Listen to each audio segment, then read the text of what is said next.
اللهم صل وسلم وبارك على سيدنا محمد وعلى أصحابه أجمعين. ازيكم يا حبايبي؟ عاملين ايه؟ يا رب تكونوا بخير وفي أحسن حال. النهاردة نعمل مع بعض الحواوشي بالعجينة. معانا كيس خميرة فوري، ومعانا معلقة ونص سكر، معلقة كبيرة. وعشان نختبر الخميرة بتاعتنا، العجين بتاعنا ما يبص، نختبر الخميرة.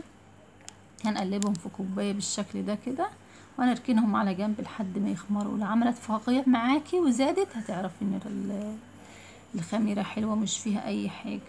هنا معانا كيلو دقيق بالشكل الحلو ده كده. الدقيق يا حبايب قلبي مية دافية، تعجني بمية دافية على حسب المية، على حسب الكمية الدقيق، على حسب الدقيق ما بيشرب مية قد ايه. يعني ما اقدرش احدد لك بياخد كوبايتين بياخد 3، لا، في دقيق بياخد مية كتير، ده الدقيق ده واخد منه مية كتير بقى.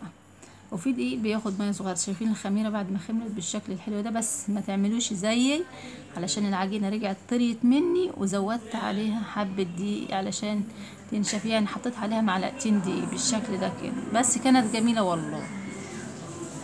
اهو بالشكل ده نملكها كويس خالص كده اهو. والله الحواوشي كان جميل جميل جميل جميل، ما اقولكوش، والطعم يجنن، وما خدش من وقتي اي حاجه. وعملت كميه كبيره، عملت كميه. وهنا نزلت بمعلقه زيت نلم العجينه كويس، وخد مني يعني عملت كميه حلوه. كيلو الا ربع من اللحمه او كيلو دقيق. الدقيق عمل معايا 19 رغيف حواوشي، 19 رغيف. 19 رغيف دول ما اقولكمش مالول الصينيه. ده كيلو الا ربع لحمه حمرا اهو. ونزلت بكميه البصل زي ما حضراتكم شايفين كده. عايزه تقللي، عايزه تكتري، براحتك خالص. معانا فلفل اسمر اهو بالشكل الحلو ده. حطي اللي موجود عندك حطيه، ما توقفيش على اي حاجه. معلقه كمون اهو. معانا شطه حسب الرغبه. ومعانا بهارات الفراخ، بهارات اللحمه، بابريكا اهو بالشكل الحلو ده. يا ريت تجربوا طريقتي. دي التوابل بتاعت الحواوشي، البهارات بتاعت الحواوشي. وهنقلب كويس. هننزل معلقه ملح حسب الكميه اللي انت تحطيها. كم قرن فلفل اخضر مفروم كويس. وادي العجينه زي ما حضراتكم شايفين. وادي العجينه بعد ما اتضاعفت وخمرت بالشكل الحلو ده كده. هنقطع العجينه الرغيف قد البرتقال، الرغيف قد البرتقال بالشكل الحلو ده. تعمليها قد البرتقانه وهتتضاعف معاكي مع اللحمه، هتتضاعف معاك وتكبر. شايفين قد ايه جامد؟ تدهني صينيتك دهنة زيت بسيطة او سمنة حسب اللي عندك، وهتشتغلي بالشكل الحلو ده كده.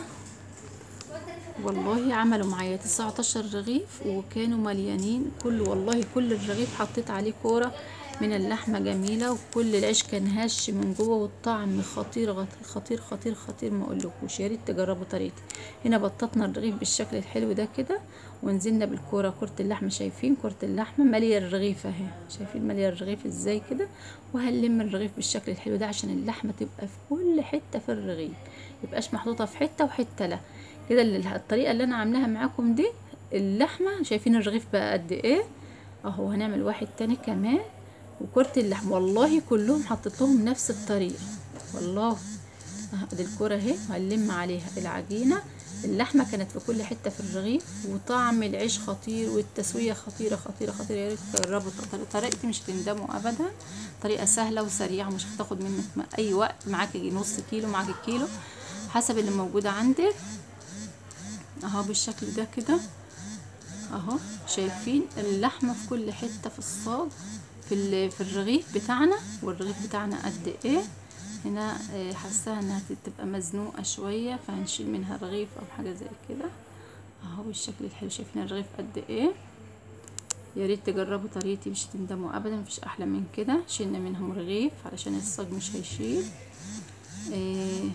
ويا ريت تجربوا طريقتي، كانت لذيذه وجميله ما اقولكوش. نطلع الهوا علشان مش يتنفخ، علشان يدنه ماسك في اللحمه بالشكل ده. تخرميه بالشوكه علشان يطلع منه الهوا ويدنه ماسك في بعضه، مش يطلع يهش ويسيب اللحمه، لا، يبقى لازق في بعضه وماسك اللحمه، ماسكين في بعض بالشكل الحلو ده كده اهو. خرمناه كله ودهنا دهنة زيت بسيطه في الوش بالشكل الحلو ده كده وادي داخلين على التسوية اهو. سوينا اهو، ادي العيش جماله اهو. لو عجبكم الفيديو حطوا لايك وشير، ودمتم في رعاية الله.